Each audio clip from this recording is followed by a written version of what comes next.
Hey guys. After my vacation was interrupted at the beginning of the last video, I decided I'd take my operation out here for a little while. Play in the surf a bit, catch some rays maybe. It's good for the shell. So I've been sitting here for a bit now, sipping on my patented soda crab cola, racking my brain for a clever way to introduce today's topic of discussion. First I thought I'd lead with some kind of anecdote, but I couldn't really think of one. Then I thought, maybe I'll show that chart all the YouTubers show and comment on how only 4.5% of my viewers are subscribed. Then I could politely ask you, the viewer, to subscribe if you enjoyed my content.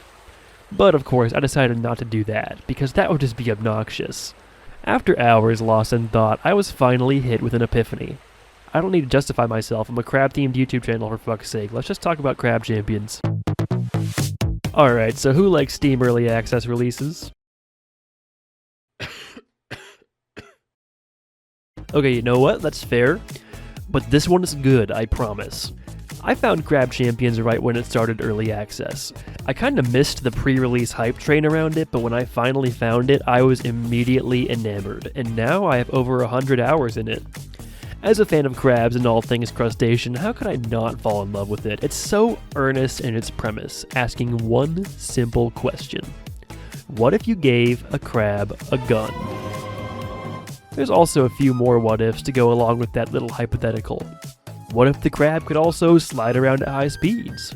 What if this high-speed slide could be combined with a jump and a double jump for buttery, smooth, fast-paced movement? And you know what? Fuck it. What if it was a roguelike? All of these elements combine to make the one-of-a-kind experience that is Crab Champions. Crab Champions is being developed by one singular developer, Noisestorm. If you haven't heard of him, you've probably at least seen his work. He's the creator of that Crab Rave music video. You know, from the blank is gone meme. It's cool seeing stuff like this pop up. The meme is a starting point that gave this game a base level of notoriety to jump off of, but while the premise is silly, this game is more than a meme, and you can feel the effort and passion being put in here. Honestly, this is all really impressive for one person to be doing alone. It's incredible that one man's passion and hard work can produce such a fun game in an age when giant studios with budgets in the hundreds of millions are releasing flop after flop. Given that Crab Champions is still in early access, it's receiving regular content updates, and Noisestorm is great about communicating when new updates are coming and pushing them out at a more than reasonable pace. From my point of view, the game was a fun and complete experience well worth the price of admission when I bought it, and now it's only getting better and better every couple of months. Just recently we got an update packing 3 whole new modes, new game mechanics, and of course new weapons and perks. And as I was finishing up this script, another variety update with even more new content just dropped. Yeah, I had to rewrite like half the video, but you know what? New content's always good. Crab Champions' gameplay loop is simple yet action-packed and addictive. Starting up the game, you'll spawn in on the lobby island. Here you can select your weapons, spend your keys to unlock new rewards, adjust difficulty, practice parkour, pick your game mode, and maybe even find a secret or two. The main game mode, Crab Champions' bread and butter, is the roguelike mode. On Island 1, you spawn in with nothing but your gun, your claws, and your wits, tasked with taking out a horde of enemy crabs and other sea creatures like slugs, limpids, starfish, pufferfish, skulls, ants, and pumpkins. Sure, man. There's no better feeling than zipping around on the ground, taking to the air to dodge and dive around enemies, and taking advantage of mid-air hang time while aiming to nail precision shots on the move. I really can't overstate it. The movement is fluid and smooth. It's Crab Champion's heart and soul. With practice, you can work out the perfect rhythm of sliding, jumping, and double jumping to keep your speed constantly topped up. It's an exhilarating and highly satisfying experience. Upon eliminating all of the enemies on your first island, you'll be greeted with a chest containing 3 random weapon mods or perks for you to choose from. Perks come in 3 different rarities ranging from rare to legendary, all of them having interesting use cases. There are some simple things like flat damage buffs, healing over time, or ammo upgrades, but there's also wacky zany shit like explosive mushrooms sprouting from your grenade explosions, magic waves that shoot out with your bullets, or extra speed boosts and double jumps. You can choose to focus on specific perks to give yourself a cohesive build around a central theme, like a crit build or a high damage AoE build. Or you can just take whatever perks sound interesting to you at the time, turning your weapon into an absolute abomination, one that shoots out bouncy bullets in a swirly pattern with mace balls, shotgun blasts, and ice storms periodically interspersed throughout your stream of gunfire. Your build is a reflection of your personality and what you value in gameplay. After picking your perk, you'll get a choice between a couple of portals that will take you to an island with a different reward. They're all pretty self-explanatory. Economy chests improve your ability to make money, elemental chests imbue your weapons with qualities like fire, ice, or lightning, critical chests improve your crits, and etc. This adds another layer of choice to your game plan, as now not only are you deciding what perks to get out of each chest, you also have to make a tough choice about what kind of perks you want in the first place. Maybe you're taking a little too long to take out your enemies, so you're tempted to take that damage or crit portal. On the other hand, your health is getting dangerously low, and you haven't invested in any kind of sustain yet, so maybe the health portal is a safe choice. It's an interesting game of balancing what's important to you, both short term and in the long run, then making decisions from there when you see what perks you actually rolled. Every few islands you get access to a shop. Here you can make more specific decisions about what you want your build to look like by spending your accrued crystals on whatever the shopkeeper has for sale. Tony the shopkeeper is unfortunately not animated yet as of this point in early access, but one day he will be, and he will be glorious. While you're here, you can grab some free health from Tony's garden, some extra crystals, and sometimes even an extra chest hidden in the plants. The shop is also the place where you're most likely to run into totems, giant rock slabs that you can choose to interact with for a variety of effects. They can do something simple like giving you a perk in exchange for a chunk of your health, or they can do something absolutely crazy like randomizing your entire inventory or giving you a coveted greed perk. A perk with an insane upside but an equally insane downside to compensate. I love the shops in this game, they have such a chill vibe. It's a nice breather from the wild action on the other islands, and the music is relaxing and catchy. Speaking of the music, it wouldn't be right for me to talk about Crab Champions without talking about the music. In addition to developing the entire game himself, Noisestorm also created all of the music in this game, and what a banger of a soundtrack it is. It's basically an entire album packaged in with your Gun Crab game. All of the tracks perfectly match the environments they play in, from the relaxed yet energizing feel of the tropical tracks, to the cool vibe of the ice tracks, to the hot intensity of the lava tracks. They're all fantastic. If I had to pick a favorite though, my absolute favorite song is definitely Technicolor. I love the steel drums and the seagull noises at the beginning, and this part towards the end always gets me hyped as I'm flying around through the air raining fire upon the local crab population.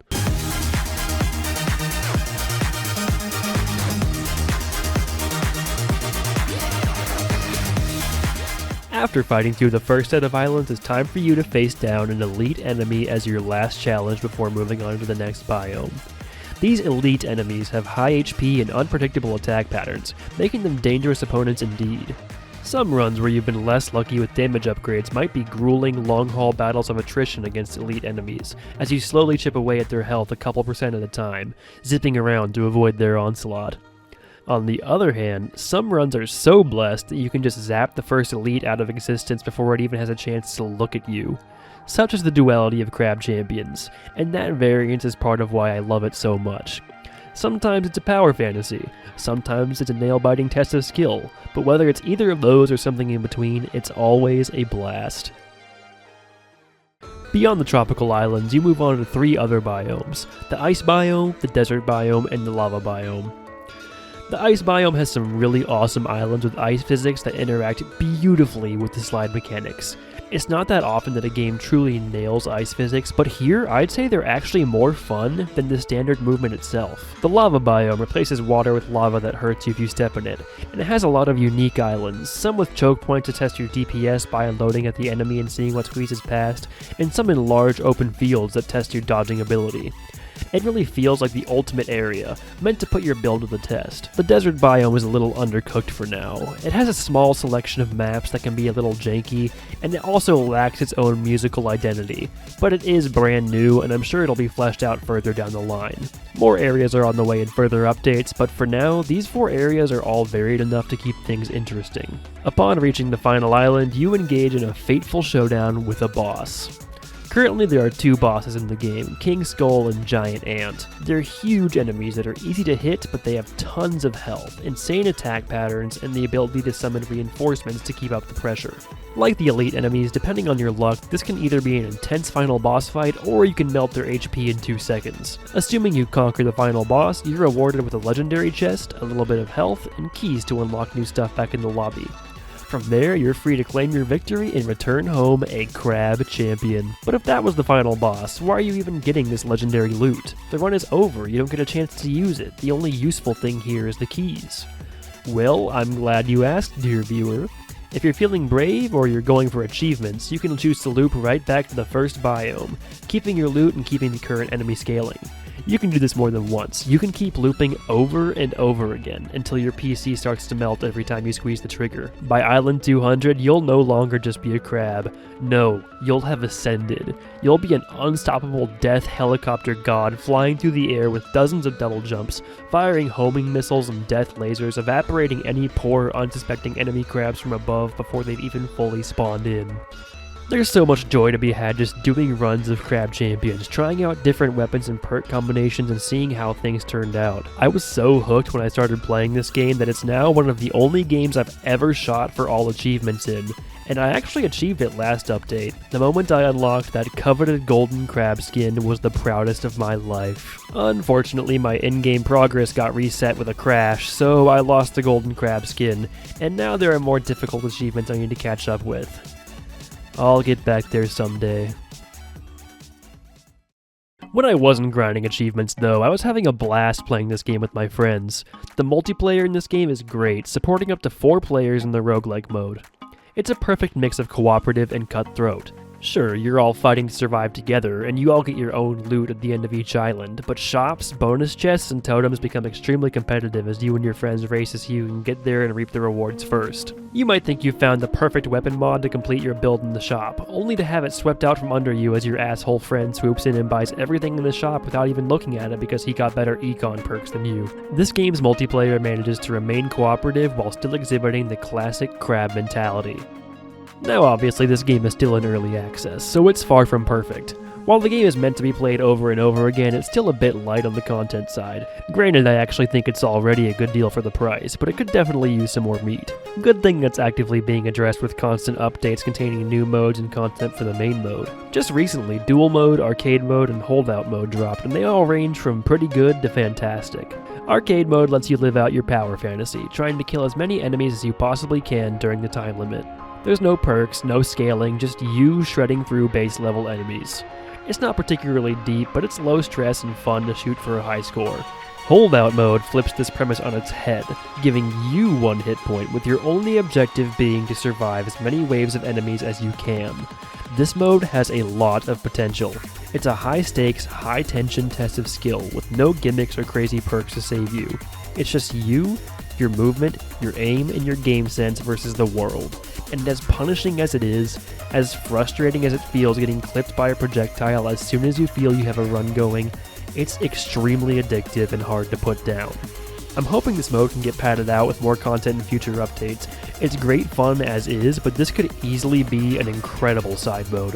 When I picked this game back up for the first time in a few months for this video, I spent about 4 hours just playing this mode to get the achievement, and I kept playing afterwards. I honestly cannot wait to see more holdout mode. As far as dual mode goes, I still haven't tried it. It's been kind of a nightmare trying to get my friends online lately with our busy schedules, so I haven't been able to try it yet. But hey, I have to leave something for you to try yourself, don't I? If you take one thing away from this video, I hope you walk away willing to give Crab Champions a try. I adore this game. It's a fun, chaotic, and unique experience that clearly has tons of blood, sweat, tears, and most importantly, love poured into it. I think $10 is an absolute steal for this game in its current state, and your money is only going to go further as it gets closer and closer to the full release. Crab Champions is beautiful, and a win for crab-themed media everywhere. It's everything I love about indie games, from that silly premise to the focused vision. Whether you're looking for a new roguelike to sink your teeth into alone or a fun multiplayer experience, you should give it a shot and support a solo dev's wacky vision. As always, thank you guys so much for watching. I'd love to hear what you guys think about Crab Champions because I adore this game, so please, leave a comment if you've played it or if you decided to try it out, and I'll try to respond to as many as I can. My last few videos have been fairly negative, so I'm back on my positivity arc for the time being, making some videos about things that I actually like. I'm working on a couple of other side projects on some of my old favorites, and the big Fire Emblem Echoes video I've mentioned a few times is coming along nicely. But for those of you who would rather hear me bitch and complain about video games, don't worry, I still have plenty more videos to make in that department too. If you're interested in seeing any of that, I'd really appreciate if you could subscribe to the channel. I'm trying to reach 10,000 subs by the end of the year, and every one of you makes a difference. Speaking of people who make a difference, big shout out to my cool cola crustaceans over on Patreon. Jonas Leschber, Mags is Gaming, Seth Peacock, Dirk Strider, The Wind is Blowing, and Jickpith, JCKPTH, I don't know. But however you want me to pronounce it, thank you. You guys are all awesome, and I really truly appreciate the support. With all of that being said, you all have a great rest of your day or night, and I'll see you next time.